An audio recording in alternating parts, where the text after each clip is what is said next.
But let's find out what's happening in the world of commodities. Manisha Gupta is joining in. Manisha, what's the one commodity that you're tracking today?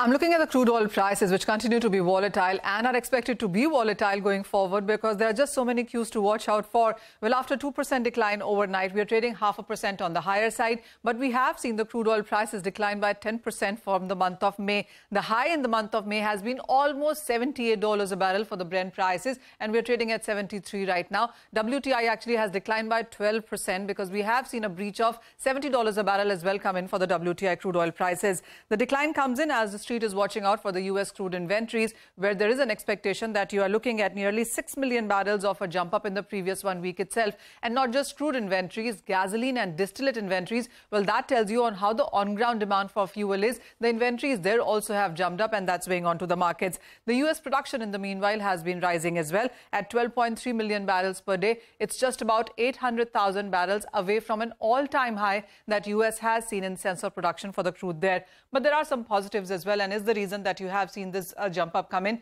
The U.S. debt ceiling passes House vote has led to some markets give up some of those losses there. And the Chinese data that has come in today has all actually been on the positive side.